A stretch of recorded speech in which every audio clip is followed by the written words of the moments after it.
Hello and welcome to the next episode of the Company Road podcast. We're live and kicking in 2024. We've already had some really amazing guests on the show so far, and they've been offering their perspectives on what it will take to change or influence business and organizations. And this year is really predicted to be the year of change, or where everything changes, where adoption of AI technologies continues to rise seismically. And I really wanted to go deeper into this topic because it's such an important one for 2024 and beyond, and because we had such a positive response to our previous AI episode, which was episode 29. With Sarah Core, and she's leading responsible AI design at CSIRO. And if you've not had a listen to that one, I'd urge you to check it out, as it was fun and exploratory chat around AI, and there was lots of good stuff mentioned in that one too. So let's move on to today. I think our next guest is one of these people that some people may call crazy for what he is and his company is helping people do, but this is someone who's really leading the change when it comes to AI adoption and delivery within organizations. And to quote the late and great Steve Jobs, it's the people who are crazy enough to think they can change the world are the ones who do. So first up, a huge and very warm welcome to you, Gareth Rydon. Thanks, Chris. Thank you for such a wonderful introduction. I've never been put in the same sentence as Steve Jobs. What a great way to build my ego up before we have our conversation today. That's the idea. So,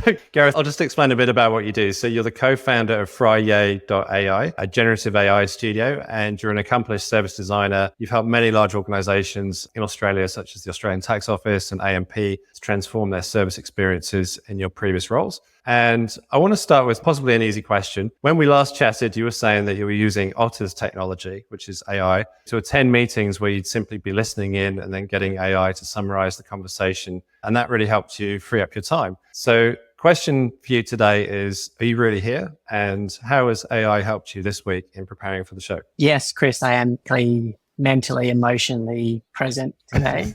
My assistant has got the night off, so my other assistant isn't joining us. And Brilliant. I'm really looking forward to the conversation being physically present today. All good. And were you able to use AI just on the lead up to the show in some way or another? Or how has it helped you this week in the broader sense? Yeah, that's a great question. I'm augmenting myself every day. And case in point is the great conversation we're going to have today. And really specifically, I did use a couple of AI tools to help me prepare. One of them in particular, I think you'll find the name quite funny, is I use on and off, is called Ramble Fix. And as the name suggests, it's an AI powered tool that helps fix your ramble. I'm someone that, coming from that service design background, I do think when I talk. Well, I like to call it thinking. Other people call it rambling. But the way I use that tool today is I've been talking to myself for the last couple of days. I've been listening and watching some of your other podcasts that are sort of giving me ideas. And I've used the tool where I basically talked into Ramble Fixed AI, and then I got it to produce some notes and speaker points based on my ramble. So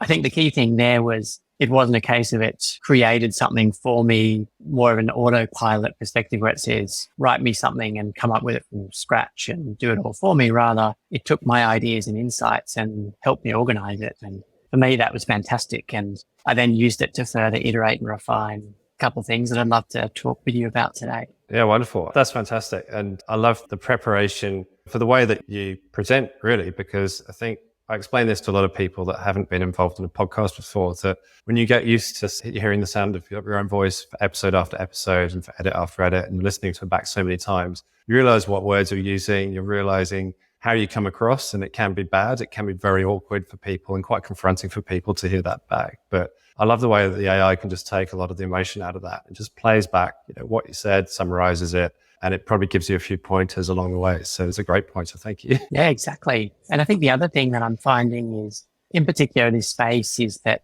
the use cases or the ways to use this that haven't existed before. So there's the great example, as you said, is it helped me fix my ramble, give me some structured points. But then further to that, what I did was I gave it a bit of context about Company Road and this podcast. And I said, thinking about the audience and what they value and the context of what you talk about, Chris, I'd say critique what I'm talking about as if you were an audience member. Does this resonate? And it was great because it just gave me some really useful feedback. And I had a bit of a structure and it said, well, here's really how you might talk about what you need to talk about in the context of the listener. Even myself trying to challenge myself to go, what if it did this? And then also, what's the next potential use case that wouldn't have even been possible? I get blown away almost every couple of days where challenging ourselves or my team, my co-founders, even our clients to say, great, you can use AI in more of a skeuomorphic fashion, which is how you were doing things before and just getting AI to do it for you. So we often talk about with one of my co-founders, Ben, when the radio was first invented, what people were doing was the radio presenters would sit in front of the microphone and read the newspaper. So a great example of skeuomorphism where they were just repeating what they were doing before, but just through this new medium. But then only after radio had been around for a while, they would say things like, I can go to India and interview the Dalai Lama and have the Dalai Lama talk, and my listeners can hear him talk. So that is a fundamentally new experience that hadn't existed, but this technology came about. Our first step was, let's do what we did before using this different technology. And then as we start to use it, we go, well, actually, I could do something else that wasn't even possible. Yeah, I mean, it's a massive point, obviously, for tech adoption and everything else that goes with it. At a macro or a granular level, it just feels like you're stepping on. And in this podcast, we're always talking about what it takes to make change possible and how change comes about. You often think about the sort of small battles and the things that you can win on a more incremental basis, but this just feels like it's a radical shift. And tracing it back to a point in time when everything was within an organization was just kind of by the letter, probably documented by hand, very manual process, all the way through to the evolution of the information age and the sheer possibility that interaction design and two-way conversation and clicks and websites and all the things that came about through that, where information is just fragmenting. So the fact that we can now bring that back in, the step on feels like it's a natural step on from Google to be able to look up something and get information back. But the use case that you were just describing was more than that. It was actually almost presenting the opportunity for the AI to represent persona or an audience or somebody that you'd be sharing information with and getting it to critique. Do you see that evolving, and do you see any other areas being really interesting in that space? Absolutely. And I think to touch on what you said about the evolution from Google, it's such a good point, because what we're seeing with some of our clients as well is first interactions with generative AI, say ChatGPT, the one that everyone knows about, is a lot of people are using it like Google, because we've almost been trained to just ask questions in a certain way to a search engine. So I'm often seeing when I'm working with some of my clients and just watching them, being a service designer, I love contextual inquiry and watch how people do stuff and seeing how a lot of the time people are using it like Google, the search engine. But then to your question around what other use cases might be possible, it's a great point about the fragmentation of data. But also for years and years in my consulting days, it was always a case of, Telstra has so much data and somehow they're going to unlock that and take over the world. But up until now, it was really a case of, well, let's just keep cleaning the data, putting it in big data lakes, and something's going to happen. Whereas now, even when you talk about the fragmentation of data, is that right now we're creating, in terms of what we're talking about, the ability to overlay a generative AI transcription tool on our conversation and what we might create from that. So examples that we're doing quite a lot, we're trying to really challenge ourselves. And you mentioned about Otter, and that's one of many really great transcription tools. And in a skeuomorphic sense, you get it to take your notes and get your action. So you're replacing some poor person who's probably scribbling and typing and then emailing the notes. So it does that much faster and pretty accurately. The extension of that use case is, well, if I thought about this as a superpowered assistant that I have available, what if I invited them to a brainstorm and got this AI assistant to identify the patterns and see things that I didn't see? And so I can talk freely with my team. So we, as an example, a couple of weeks ago, we had a meeting with the chairman of a big construction company, really interesting meeting. And it just so happened that it finished 5 minutes early. So we're like, fantastic. Normally you'd have that 5 minutes. I'd run back to my desk, or walk around my home office, that is, and sit back down at the same desk and start typing up the notes, and then maybe ping one of my other team to say, what do you think about this email? I might get distracted, go and look in my fridge. A couple of hours later, or maybe at the end of the day, I've gotten around to an email and sent it back. Well, in this context, what we did is we said, well, what if we thought about how we might use Otter now in this 5 minutes? So we plonked my co-founder's phone down the table, started Otter recording, and we just talked. We jammed. We were like, what did we think about that meeting? What was the chairman really focusing? What are our ideas? And it was that really free-flowing conversation. And when you're in that situation and it just feels like you're starting to build and there's a core of an idea building and you're not having to break that flow. So we did that for about 6 minutes, stopped the recording, And then we chatted with Otter because it has a function where you can chat against the transcript. So imagine that conversation we had is our data. And we asked Otter, we said, what was the core of the idea that we were talking about? How might that best resonate with the person that we were talking about the idea for? And then craft an email in a formal tone for this chairman containing that core idea, packaged in a way that's appropriate for that audience on behalf of Gareth. Within that 5 minutes, we'd had our jam, we had an email that Ben and I then reviewed. Before we walked out of the room, it was back in the chairman's inbox. A great example of we sort of said to us, what if we could do this now? But if we said, okay, meeting transcription tool will give us our notes, so in the next meeting we'll provide it, we would have kept that mindset to actually what else might be possible. Yeah, I mean, that's another powerful example. I think there's so many of, I guess, the use cases of AI stories that are coming out. You've only got to look at your LinkedIn feed or anywhere else that the people are just trying to bend it and morph it into different parts of their lives and show that they can do it. They want to show that it can do something amazing. And obviously they want to be the first to showcase that in some way or another. And it's great they were able to use it for that. I'm wondering whether there's a similar story to that inspired you to set up the consultancy that you did Friday in and around AI, or whether it was out of observation of the fact that something in the world of work had to change. Was there something from the past that triggered it, or was it the technology that triggered it? It was more something in the past, the way we were working, that triggered it. And I think it really goes to, if we talk about our core purpose at Fridays, we want to democratize access to AI and help people liberate their time. That's really what we see the opportunity as. And both from all of our co-founders and myself, that experience that there's been a lot of innovation and new tech and new solutions, but it doesn't seem like we can get off the treadmill. It felt like rather than we were being more productive, we were being more effective, but we weren't working less. And when we're looking at that, we're saying, well, there's just something within that cycle. I absolutely love the concept of the 4-day working week and doing as much reading as I can. Love the great stuff coming out of a lot of businesses in New Zealand and even companies in Australia, how they're doing it and they're finding benefits. But it still felt, purely from my observation, that there were compromises there, either people trying to fit 5 days in 4, but then they were coming back refreshed. So they could do almost 5 days worth of work in 4 days because they had 3 days off.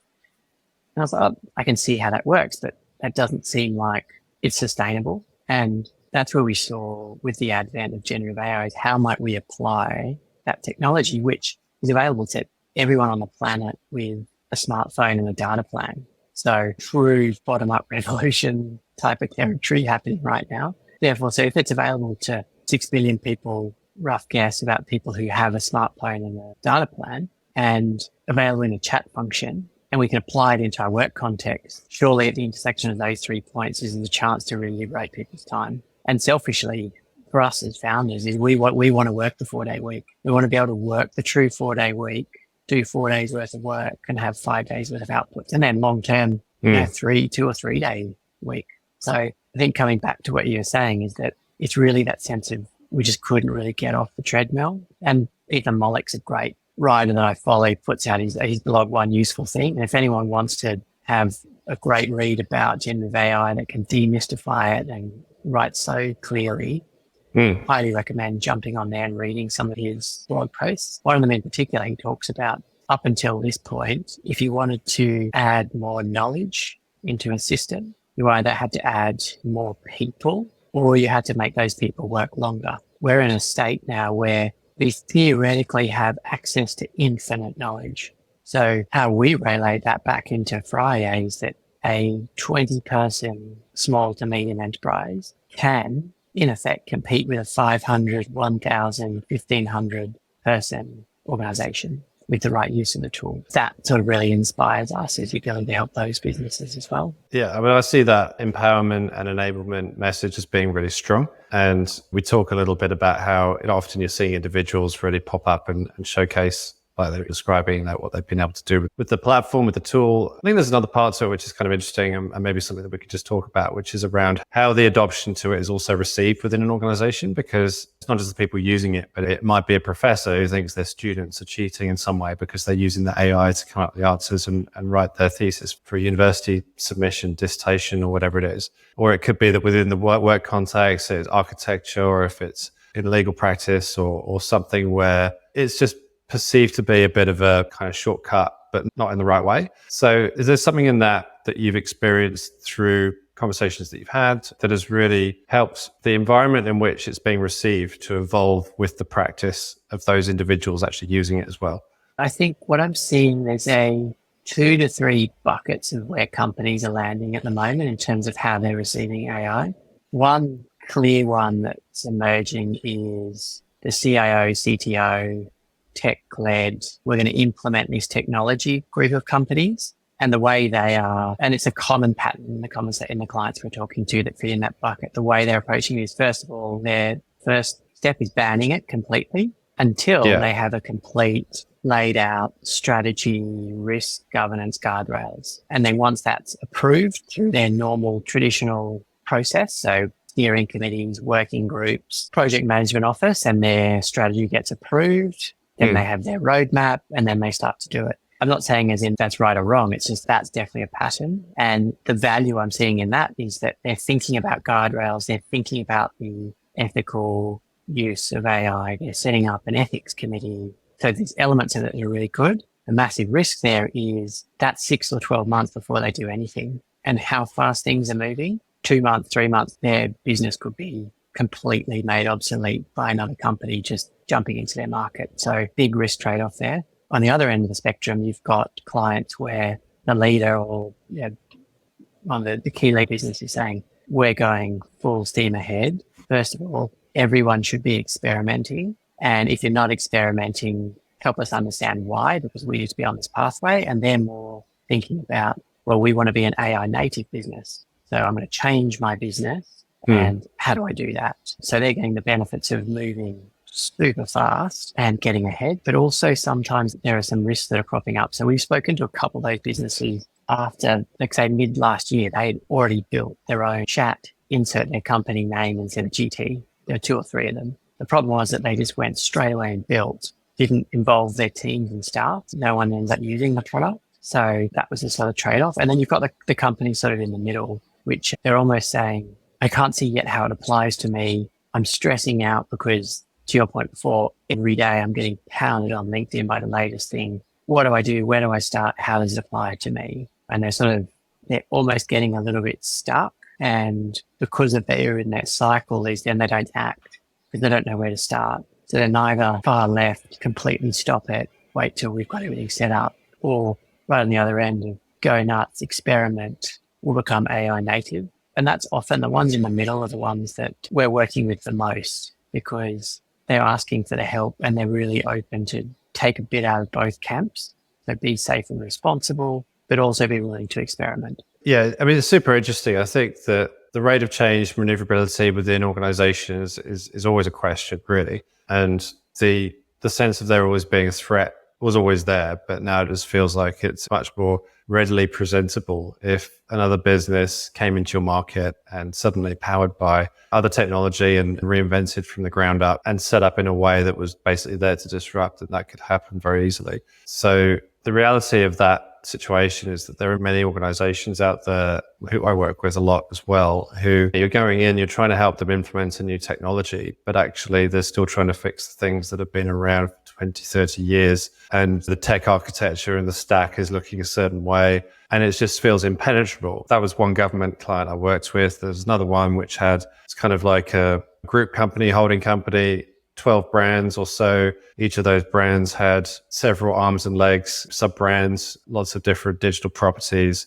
Teams were fragmented across all of those. So at a group level, how do you navigate some of that? It feels like it would be possible, but even for the decision to be made around the fact that you had to do it would just be, it would take, like you say, months and months of campaigning, really, and evangelism, proof, and everything has to be kind of crossed off to the letter for that kind of endorsement to go through, particularly from the board. So for the companies out there that are really at an individual level, at a team level, within discipline, is there something they can start with that would, in the world of design thinking as well, we talk about low fidelity versions and de-risking and ways of getting experiments running that don't involve the kind of sea change that we were just describing. But is there something, what's a kind of natural starting point? Good question. And I'm going to be very biased here because, like you, service design, human-centered design, love starting with people, starting with the humans, the people, either your staff, or your customers. And it sounds cliched, but what are the key problems? What are the challenges they're facing?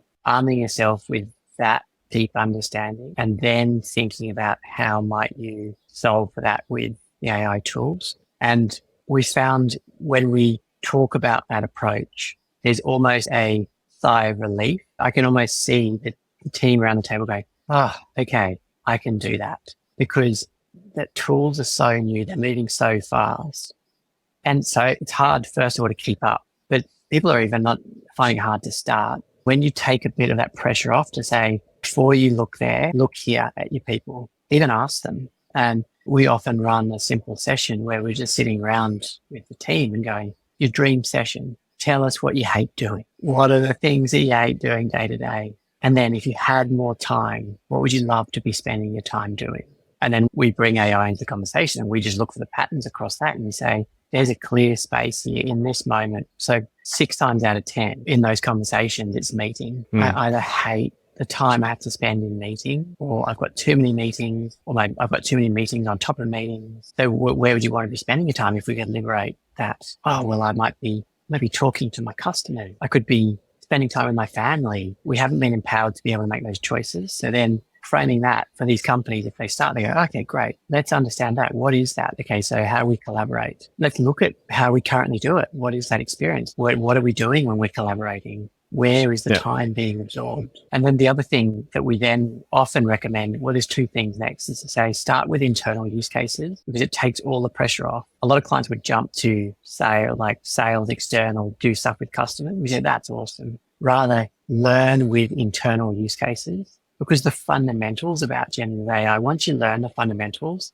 you start to see other use cases. And then when you think about external use cases, you're approaching them from the voice of experience because you've been doing it to yourself. That's probably the best way, is like, let's start with your people, understand you're doing what they want to be doing. Think about some internal use cases and don't jump to building a custom solution straight away. Once you've got those first 2 pieces understood, you can look at what tools currently exist that meet your needs and start using. So Otter, as an example, great. Or even elements of Copilot in Teams now. Play around with those for a while. Test the limits. If it can't do everything you need it to do, start to document what it can't do, and then your requirements for your custom solution can start to emerge. Yes, it sounds quite scientific in a way. You're in this sort of lab at school and you've got this little task to do, you've got 2 hours or whatever, you're going to try it out, and it's a kind of no risk, totally safe environment. It's about setting up those safe environments within the organization without judgment, really, because people are just trying to find their way with it. Like you point out, there's a degree of fluency that you have to probably build up, which you can't just get by looking up what a list of AI tools is. You actually have to work with them to understand it. It's a bit like the onslaught of social media when it first landed. And then it sort of moved away from monopoly into like quite a few different other versions as soon as Insta and a number of others popped up. Web 2.0, where you probably remember the chart that was on everyone's presentation screen back then, but all of the logos are the things that people could do with user-generated content. All of a sudden, that was a thing. And now there are similar charts being produced with logos of all the Gen AI tools as well. So people don't understand that landscape naturally. And I'm also thinking that it has the possibility to be fully democratized, but actually it probably will fall more into the laps of those that are, for one, interested and that want to take on that degree of specialism and really champion it within the organization. So are you seeing that, or do you feel like everyone should have a crack? I think where the opportunities, but also the challenge, is everyone has potential access to this tool through their smartphone and internet connection, but that isn't quite enough. We've got to help them understand how it can help them in their own individual use cases. It's sort of challenging that ingrained mindset of, when technology and stuff comes out like this, it's only accessible to the privileged few, people in corporate and knowledge working roles. It can't just be for me to help me be a better dad or be a better mum, spend more time on my hobbies. So that's sort of what we're constantly challenging ourselves. How do we help do that? And we believe where we want to start is just start with those businesses and help them then think about more and more use cases, and then having great conversations like this and hoping that more people can hear it and start taking pictures of their fridge and writing shopping lists. I mean, it's snowballing. It feels like people would go to different places for their information, but would there be any kind of repository or point of reference that you would say would be useful for people to check out if they didn't know, where to start with it? That's a great question. So I think there's Google. a lot of really good free courses by the big players that are out there. So Google, Microsoft, Meta, because all of them have large language models, which they ultimately want to start using, but they're pretty good. I was having a look, I think last week, at one of the latest Google, what is a large language model? How does it apply to me type courses? So I think accessing some of those free educational resources, and then also GPT 3.5 subscriptions free. Probably the best thing you can do is have a go, even if it's starting with something fun. Like my first foray into ChatGPT was, I think my brother and I at a barbecue in March, April last year. We were writing funny song. I think we were replacing Eminem song lyrics with my dad's name. Like that was my foray into it, just like mucking around. And then it sort of led to where I am now. And that was less than a year away. And since then, I've founded a generative AI studio. I've gone full time in it, and I'm helping clients build their own solutions. That's in the space of less than a year. So I'm seeing, I wouldn't say it's surprising me, but even, I think it was this morning, I had an initial client conversation, and I have to keep reminding myself, I have the luxury of being in this day to day, every single day, as much as possible. And that's a privilege, realizing that some people, there's conversations I'm having even today where people have never used it, aren't even thinking about it. And because of my view is like, well, it's amazing transformational thing. Everyone should be doing it. But, there's a whole lot of people, as you said, who are like, oh, what's that app? I'm like, oh, ChatGPT. Oh, what's ChatGPT?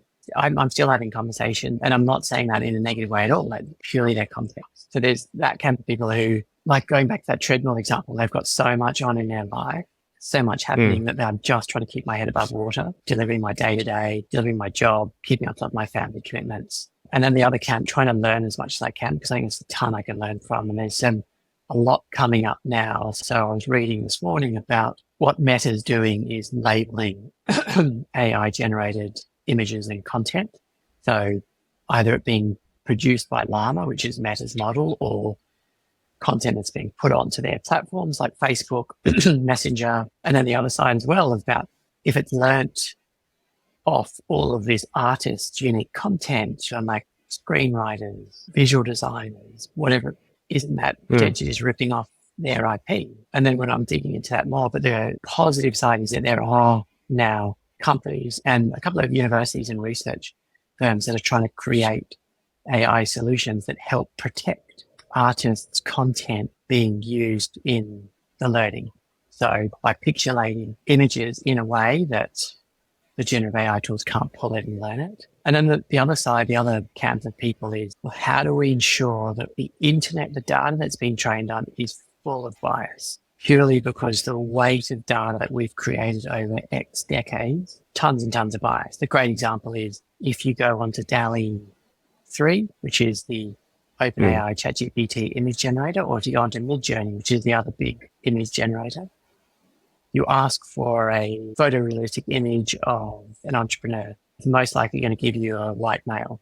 To get a picture of a female, you have to say, give me an image of a female entrepreneur, purely because the data, if you just say entrepreneur, automatically it's going to produce the males. I think to your question around my view around, we need people like that to keep challenging and keep pushing to ensure that we are thinking about it, because I think about, it's probably an extreme example, but I think about when Facebook first came out, had a wonderful noble purpose, connect the world. That was amazing. I think about what it is now, and in my experience, like I'm not going to let my kids go anywhere near it, that or Instagram, because of the addiction, the toxicity it creates in young people. And there's court cases happening now where Facebook, Instagram, other social media giants are being taken to court because of the addictive design principles that are embedded in those tools.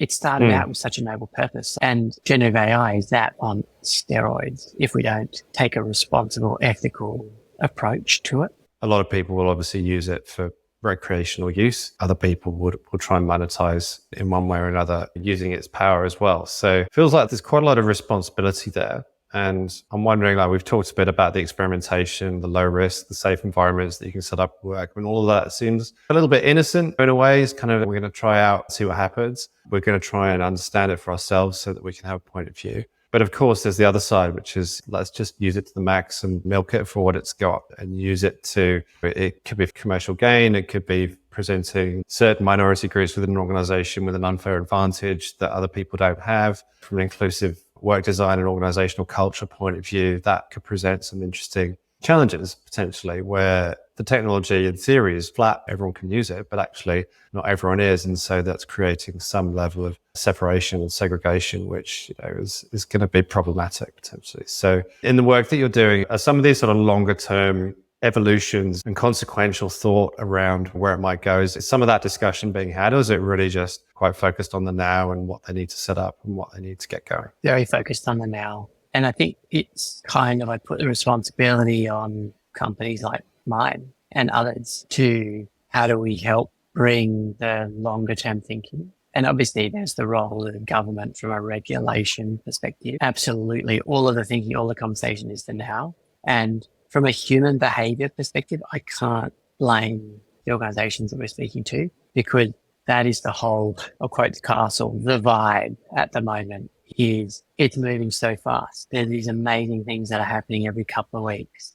New companies are being built all the time. New tools are coming out. Why aren't you there? In my brain, there's this visual of this massive, this fast flowing river, flowing river. And it's almost as if the dam's been released and you've got all these people standing on the side with their little inflatable donut. And they're like, I've just got to jump in there. I'm not even thinking if it's going off a cliff.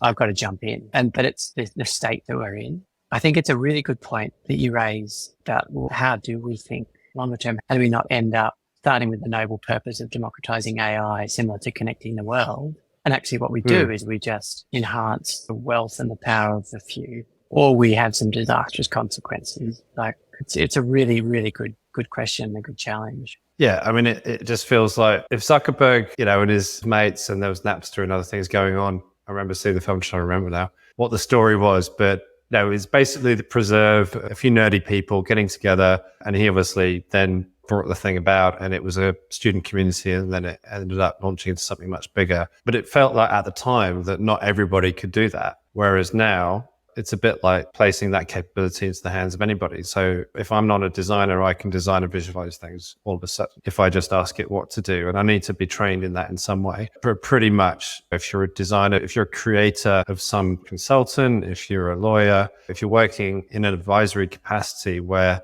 your job is to be a subject matter expert in something, that all of that could be undermined by somebody else just popping in from the side with pre-prepared presentation that has been just gathered from the many sources around the world. And it's been fed by everybody else as well. So it feels like it's kind of egalitarian in a way, but it's kind of scary to think that if everyone is jumping into that fast flowing river with a donut inflatable and not knowing where it's going and that it's going over the cliff edge, that there's a bit of that leap of faith, obviously, but it just feels like there's an unpredictability to it, which I think doesn't sit too comfortably with everybody. Do you think that's the case? I definitely think there's that I can feel uncomfortable. What does this mean? But also what I'm starting to see now, though, is it can amplify the insight and the expertise for the people that have it. So totally agree. And I'm seeing it a lot. Whole lots of people jumping in certain spaces saying, I can now create a whole business from scratch in an area that I had no idea about, and I'll just get GPT to build my business end to end,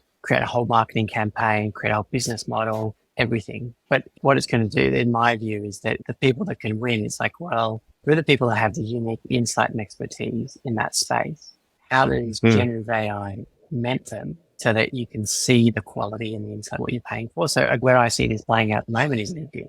I can spot a LinkedIn written post just because I'm constantly on LinkedIn at the moment. I can spot a LinkedIn generated post in about 1 second. I'm not saying I'm using generative AI to help me write content, but help me build on my insights. It's the people that are using it to enhance them where you're like, wow, that is even better. Like, you've taken that insight. You're either being able to give that insight to more and more people, or you're building on top of it. There was a really good piece that Ethan Mollick actually put out, I think it was maybe yesterday or the day before, about how everyone can generate images.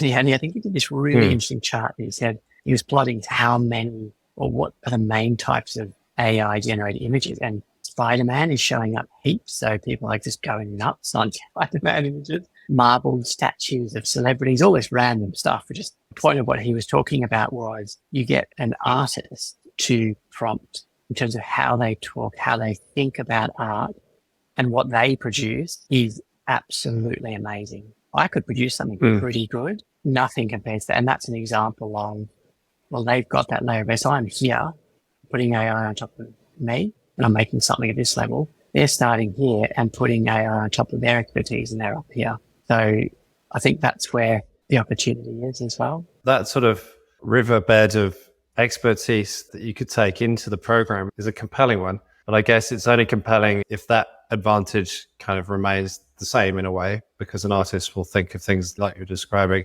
differently to an 8-year-old or anyone else that's trying to come up with a similar picture. Give me the next award-winning film concept or whatever it is. It's just going to give you what it thinks. But if you actually gave it certain prompts and you then brought that constellation of ideas together in some way or another, then that might be more compelling. But I'm also wondering then if that does all go into the pipe, whether at some point it then flips. So all of the artists, all of that originality in the way of prompting and in the way of content and the iteration that goes with it is then just absorbed right into the engine. So if somebody then wanted to turn the key in the future and come to the same artistic output, then they probably could because it had been told that before. So that kind of evolutionary output becomes an interesting one. And then does the artist with 20 years experience still have the advantage, or are they kind of now more level with the 8-year-old who's also putting in the same prompt? It's going to be interesting to see. That's such a good question space as well, because what's really interesting with the image generators, Midjourney or DALL-E 3, it's phenomenal. So if you give it a brief where you say, 1950s style imagery, so if you give it a brief about how art was produced previously, it does it pretty amazingly. But what's really interesting, if you say create a future concept, it all looks the same way it's doing, which is super interesting because when you think about how it's been trained on this, it really understands generations worth of art. It can produce art in that form, but creating something new, it is creating something new, but it looks all the same no matter what tool you use to generate. It's real, and I tried it, and you use all sorts of different ways of prompting, but anything where you say design art for the future in a style that might exist in 2030, and if you say the same prompt but for 2060, it kind of looks the same. So I find your point around, does the 8-year-old and the artist end up being able to create the same thing with the prompt? Probably yes. Future, scary. My daughter can probably draw better than me today anyway, but to create something new, something that hasn't been thought about, still lies within our capability, because you go to the fundamentals of how a large language model works. Is you type in a Google email and it's completing the words for you. In principle, that's training at a massive scale. So it's being generative, but it's saying, I'm predicting based on this massive amount of data, this would be what you're going to do next based on what you're talking to me about. So it's only ever giving you an answer, but it is creating based on what already exists. So it can't create something fundamentally new. It uses the themes and patterns on the data it's being trained on. Yeah, it's just an interesting space. And if you get to try it, have a look about how when you try and create future works, and it's like, that's AI. It just looks like an AI thing that is a mishmash of everything that came before. But maybe that's how all art was created. I don't know. I'm not a big artist anyway. But it feels like it's in its learning stage. It's still in its infancy. 50 years or even in 10 or 5 years, it'll probably have the ability to prompt you on things rather than you having to come up with these very carefully crafted questions that people are running training courses on for at the minute. So it feels like that will all be there. It's like, did you want this? And did you really mean that? And it was doing all the stuff that Google, probably everyone's racing to kind of evolve that technology and that interface, probably from a UX design point of view. The future point is also interesting from the perspective of, if you look back through the decades, actually evidence of what would become, say now, presents itself in one way or another through different social communities, pockets of society, enterprise. Points in history kind of point to the future, and you can see that in retrospect. And I've done some other work which was more in the kind of rail and infrastructure area, where we were looking at putting in rail and new infrastructure for an urban environment, spatial design, where you're thinking, what do we need in 100 years' time, and how do we work that out, as an example. And you can usually find or extrapolate a way of getting to who the people are, what their interests and values will be, where they live, what they'll need to use and how they'll live. And you can usually then find evidence of some of that happening in the world today somewhere. So coming back to the prompting, it could be that if you had a good enough grasp of where evidence of the future sat in the world today, then you would be able to paint that picture, but obviously it'd just take a bit of effort. But yeah, the next 10, 20 years for future generations, I think taking a step back and thinking about what you were saying previously, what do you feel you're personally or collectively contributing towards, and how do you describe that, and how do you kind of rationalize that in your own head? I think we really want to think in Australian context, and we want to really double down on helping the small to medium businesses in Australia that our economy is built off the back of. We want to help them grow, because 10, 15, 20 years now, if we've got a thriving small, medium enterprise economy in Australia, that's going to benefit us all, because we've got here today, other than digging stuff up out of the ground, a lot of the success for us as a nation has been built off the back of small and medium businesses. We're really wanting to focus in how do we bring the tools and capability of AI to really help them grow, because that future-proofs our economy. So it's a hardcore commercial capitalist sort of approach, but some way contribute to the success for all of Australians and us having that really sustainable economy where we're not having to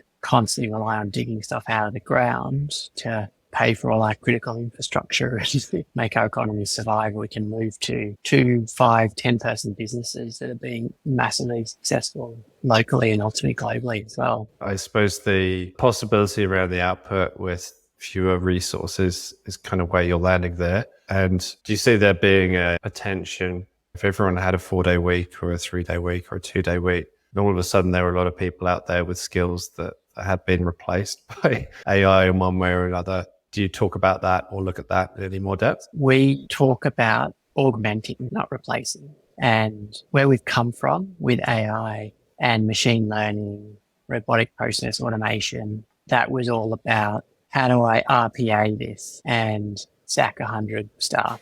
Like, I've been in the big banks. I've seen how that works. We want this to be about how do I augment the individual, give them superpowers so they can do amazing things, to liberate their time, to spend time doing things they love.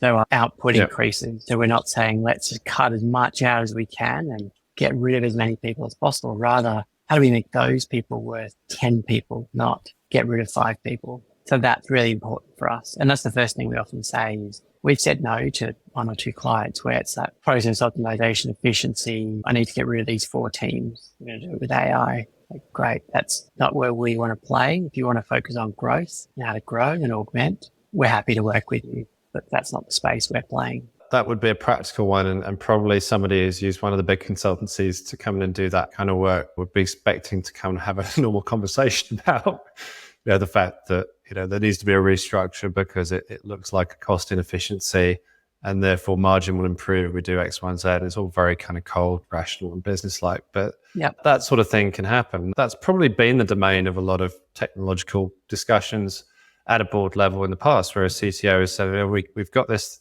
thing, it's basically a workflow management tool, or it's this or it's that, and it's going to help its productivity. They're having to justify it, and cost cutting is probably one of the most powerful numbers that you can throw onto the boardroom table, really. So I could see all of that happening. That's probably been the domain of a lot of technological discussions at a board level in the past, where a CTO has said, we've got this thing, it's basically a workflow management tool, or it's this or it's that, and it's going to help its productivity. They're having to justify it, and cost cutting is probably one of the most powerful numbers that you can throw onto the boardroom table, really. So I could see all of that happening. I think what you're suggesting there is a noble way of looking at it, which is around enablement and the possibility of what people could do should the power of the technology be placed into their hands, really. And it feels like one that you could probably quantify in the end. And it's probably getting to that stage now where you can say, based on previous work that you've done or that teams have been able to look at the productivity, and you can probably put metrics and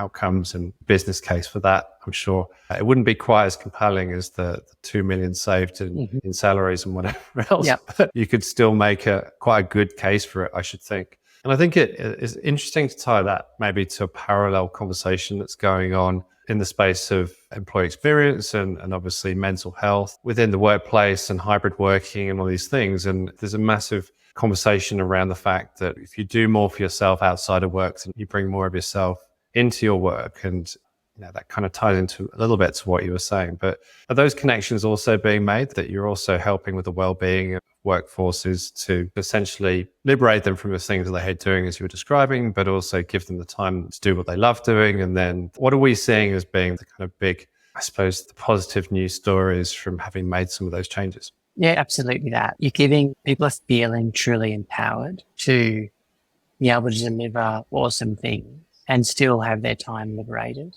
And we're seeing that. It's hard though, because as you said, we've lost work because we've said that's not what we're here to do. And it's a much easier path. But that point around, and I can speak from personal experience. So for us, for our studio, is that we keep saying about how we want to liberate our time. We want to work the 4-day week. And I think 3 weeks ago, it was really great when my co-founder was Tom. We had a stand up on Friday and he said, why are we meeting on a Friday? And we all went quiet and said, what are we not doing in how we work that we're having to do this on a Friday? And a Friday, as we say. And it was a fantastic challenge. And then we took that on and we said, okay, well, what do we need to do? How can we continue to augment ourselves and liberate our time on Friday? So since then, we've started to really think about, first of all, we said, great, we shouldn't be meeting on Fridays. So we don't have meetings on Friday. We try to do other things, use our liberated time to do things that matter to us. And the value that comes back on a Monday when we're ready to be connected, but also though challenging ourselves to say, not just we won't meet or work because we're a startup. We don't work. There's a thing about getting cash flow in the door as well. It's a pretty big trade-off for us, but we are seeing the ability to do things at such a high quality so much faster. And that is really helping us. We're getting through. I reflect on how much work I can get through in an average week now. Say, when I'm doing customer research, I know like customer research can consume a lot of time. The amount of research synthesis at a high quality I can get through, I reflect on 5 or 6 years ago, that'd be a team of 4 for a month to what I can do in about a week and a half in terms of with the right use of those tools. So we're making sure we're applying to ourselves. Otherwise, it's a hollow message when we say it to our clients. Like, well, you guys are working nonstop. Is it really true? We're seeing it and experiencing it. And I think about, for me, I want to spend more time with the family. I want to be able to cook dinner on a Friday. I want to be home, ready to hang out with the kids, do school pickup, go to their swimming lessons. So that's how it's manifesting for me. And I feel a lot more balanced as a human now and a lot more what it should be like, not going to grind myself for the next 30 years, then I'm going to retire and then I'm going to live. It just doesn't seem like the right way to go about it. And I know you mentioned at the start that you were using it to prepare for this interview, but what has it enabled you to find out about yourself in the way that you work that you wouldn't have otherwise known? I think what was interesting when I got to critique what I was going to talk about, the critique came back and it showed me I should talk about how I normally talk. Like, people want to hear the stories. I love telling stories. And because what I was asking you was saying, look, I need to emphasize what I'm good at, and so I can appeal to the audience so they can actually get something out of it. And what I learned through there was how useful storytelling is, because that was a lot of the critique that came back from a couple of prompts from the AI. Focus on the story. People love to hear stories. I'm like, yeah, I love to hear stories as well. Don't just go through case study company, but talk about it as a story. So I think that's what I learned about myself, is that like storytelling is a powerful tool and I should try and lean into it more and more. And more broadly for you in the way that you work now compared to say 3 years ago, how do you think it's changed you? And what have you learned from the process of taking on the technology and embracing it so fully? How important spending time with people is, because so much more of my time is freed up from sitting in front of a PowerPoint deck, sitting inside a Word document, sitting inside my emails, and how much I can create when I'm working with people. And maybe that's just my style. And I'm finding I'm on the phone so much more. I'm having walking meetings. I'm going to meet people. I'm able to listen, not, okay, I've got 7 meetings on today. This meeting, I've got to just wait for a break in conversation so I can say what I need to say, get out what, and then move on to, I can really immerse myself in a conversation. Like that conversation we had, it was last week or so, it was awesome because I really felt like I could be present, because I was like, this is great. I've got the time to sit down and learn from you and the stuff you're doing and talk about what I'm doing and how much I could take away from that. And I just didn't have that luxury before. I would have to force it and be like, there were this couple of moments when I could do it. And then it was just not cancelled out, but the volume or all the other type of work just completely overpowered that. It's a precious thing, right? Meeting up with people. And you'd know it if you only had one meeting a week or one meeting a month, and you're in a privileged position to be jetting around the world and doing other things, maybe with the rest of your time, but actually you'd make it count if that's all you had. And I think that element of being present, actually listening actively, but also being able to participate, probably with more focus and I'd say more sincerity, more authenticity as well, is a great thing. And it's a really rare thing, particularly in the grind of work. If you're working in a large corporate somewhere, that can be quite difficult to get to because people's heads are in different places and you've got 20 people around a table that it's hard to navigate at an individual level. So I totally respect that. And I love that you've been able to do it. You're kind of staying true to your ethos and your direction, and you're really pushing yourselves to cross-examine what each other are doing and how you're practicing as well, which I think is healthy. That's inviting more self-reflection, but it's also giving other people the impetus to almost try and learn a bit more about themselves as well. So it sounds like from what you're saying, if you were doing this within your team at work, within your organization, you could almost create a bit of a culture and a bit of transparency around how you were using it and how you were feeling as a result of using it and that sort of thing too, because it can be a shared experience of learning rather than just an individual one. You articulate that so nicely. The companies you're working with that have most success is when they get a group of people working, experimenting together, because they have these sessions where they're like, oh, I did this. What do you think? And that shared experience, especially in this, is massively powerful. So what we often do is if we demo a tool, we always say, please have at least 3 or 4 people in your company come along. And then also what we say is after the meeting, like when they book a tip and a word of advice from the company, have a debrief with the group, not with us, with your team after, because they leave the demos going, oh, I'm like, what if, and then they have that moment after and it's so powerful. And then we often see the next day, they're like, oh, we were chatting and we thought about this and then someone's going to do this. And it's that shared experience is, I like to think shared experience to generate, like there's reason it's called generative AI. So do it with others. If you're tapping away on ChatGPT to start, great. But if you're doing it with colleagues, sharing the latest thing that you did, oh, by the way, I took a photo of my bike and I got ChatGPT to write me a cycling training program. How cool is this? And I'm like, I wonder if it could do this. And then you start to riff off each other and you get all these use cases coming out. But yeah, that's spot on. That's probably one of the most important things. If you're in a company, have 1 or 2 people there with you on your journey and share what you're doing, build on each other, because back to that skeuomorphic example, we're only going to uncover the radio example. We go to India and interview Gandhi by testing it out. And you test that with more people and we'll uncover those opportunities. So I think curiosity as well. And I think time that you gain back will obviously afford you more curiosity as well, because otherwise you're just stuck in the grind. So if you got the time, then you can be thinking about all of these slightly obscure tangential ideas that pop into your head when you're doing your, on the way back from your walking meeting or on the Friday that you've got off. But it feels like otherwise it's back to back. There's no room for any of that. And creativity does sort of flow. It was another podcast episode that we had a few months back with Dr. Gus, and he was talking about his pilgrimage between Melbourne and Sydney and how creativity just flows from boredom. And you have to kind of embrace that a little bit for the real sparks to fly. So I think if we had a bit of that and a bit more time, and then we had the technology, obviously, to be able to quickly convert that into tangible outputs and things that can be of value for the businesses, but also for your personal life, as you were describing, then that seems incredibly constructive. So it's really good. Have you worked with kids at all? Have you seen how they've been using any of the tools and how younger generations are kind of interacting with it? Yeah, there's a couple of interesting spaces I'm seeing. Well, first of all, I'm working with my kids, getting them familiar with generative AI, because it's going to be their new world. And the sooner they can understand what it means and how to use it and understand its context, the more successful they're going to be. So say for my kids, we've recently relocated and they're youngish, so we're having to get them excited about the move.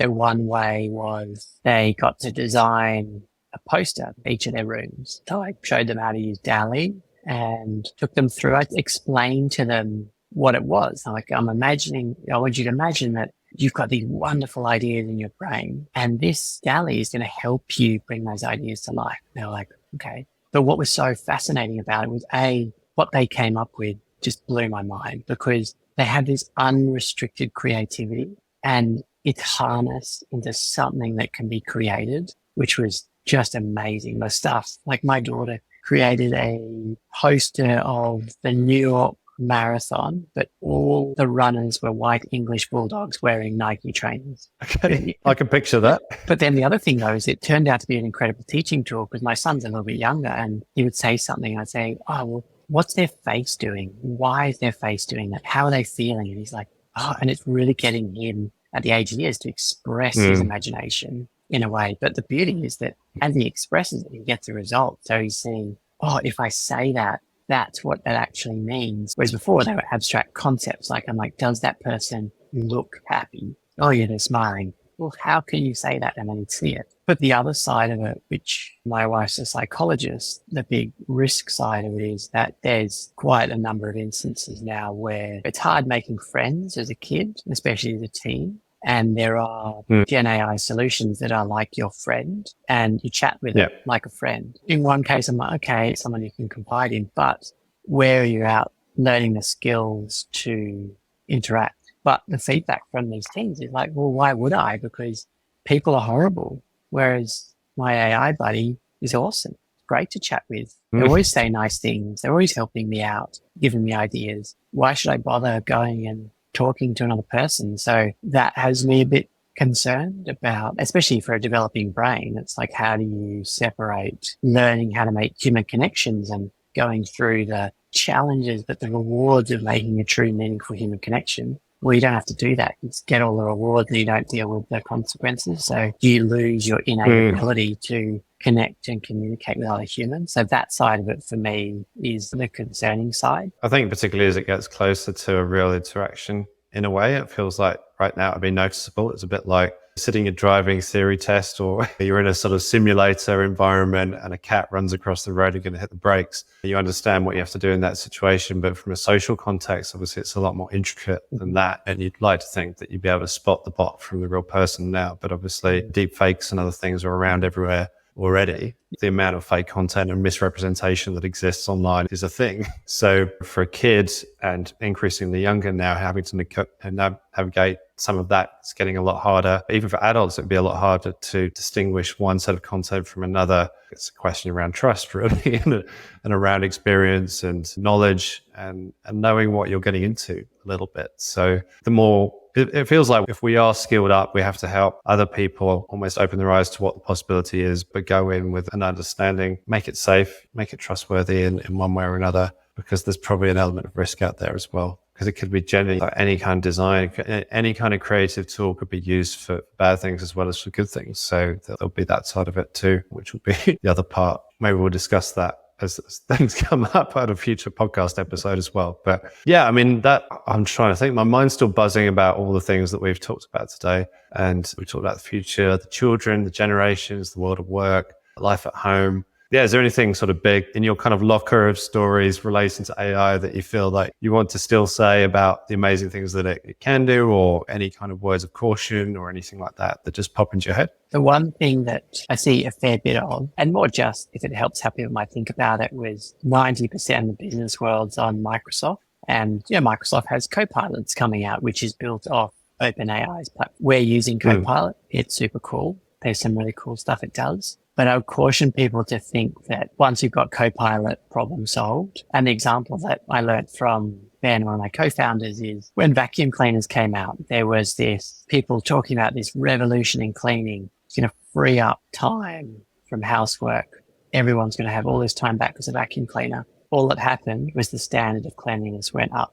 So there was no change in how much time. You were just expected to maintain your house to a high degree of quality. So I think the word, not caution, but I'd say for people, if you think Copilot's the answer, once you've got it, great. It'll do everything you need to do and you just keep working how you're working. If you want to really take that next step, if you want to really see what's possible, create new things, augment yourself, free up your time, still take the time to push what the tools can do. Just because you've got it across all your platforms, there's so much more it can do. Because I do see that we've got Copilot, it's all good, problem solved. So does 90% of the business world. So you just want to stay where you are, or do you want to use it to take that next step? That's probably one thing that I'm sort of observing. And if you do get Copilot switched on, awesome, but maintain the rage and taking pictures of your fridge. writing your shopping list, playing around with it, because there's so much more opportunity we haven't even scratched the surface on for the tools. That feels like it's an ever-present theme when it comes to technology, because on your phone, in your car, wherever you are, 95% of the technology is not being used by most people. It feels like it's just being used for the basic. I still need my phone, and smartphone can do everything. iPhone 13. I'm just going to use it to make a few calls and some text messages, and that's about it. But the level of comfort around possibility is the part that's usually in question. And I think the testimonies, the stories like you've been kind enough to share today, it's all part of it. It's understanding what other people have been able to do, and it might spark another thought, and it might then generate something that hasn't been done before. So we can all be pioneers. It feels like the power is in our hands. Yeah, absolutely. Well, actually, one last thing I was thinking is that, say, for the Company Road podcast, the tools that exist right now where it can say we're recording this as well. I know Verbatim AI is a great Aussie startup where we recorded this. It can convert all of what we talked about into any language and change our lips to sync with the language that we're talking in. So maybe there's an opportunity for Company Road to try it out and expose more of the world to the great stuff you're doing on your podcasts as well. No, that's interesting, because I've got a map of the world which I look at from a dashboarding point of view, and you can see who's popping up and who's listening where, and through Asia and Africa and different countries. You've got to wonder, is it inclusive enough for them? So that's a great suggestion. Thank you. Yeah, of course.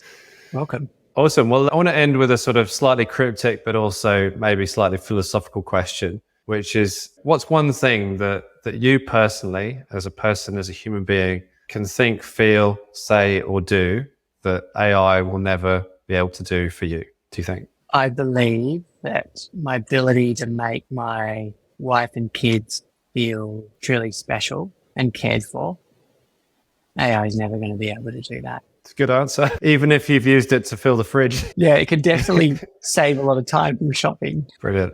All right. Well, I really appreciate your time tonight. Thanks so much, Gareth, for sparing the time to just have the chat and kind of tease out some of the things that I know people are thinking about a little bit, but often we're swept into the day-to-day and the norm of work. And some of these more future-focused and speculative conversations, they kind of park for another time. And now is the time, really, it feels like, very much for everyone to know about it, understand it a little bit, experiment with it comfortably, and just figure out what it's all about within anyone's own capacity, within your own world, within your own sphere of influence and connection as well. So really appreciate the clarity with which you've been able to walk us through some of the stories and some of the other more far out and left field conversations that we'll be able to have today as well. So thank you so much. Welcome. Thank you, Chris. Okay, so that's it for this episode. If you're hearing this message, you've listened all the way to the end. So thank you very much. We hope you enjoyed the show.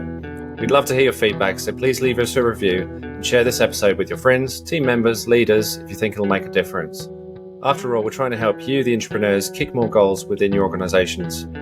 If you have any questions about the things we covered in the show, please email me directly at chris@companyroad.co. I answer all messages, so please don't hesitate to reach out. And to hear about the latest episodes and updates, please head to companyroad.co to subscribe. Tune in next Wednesday for another new episode.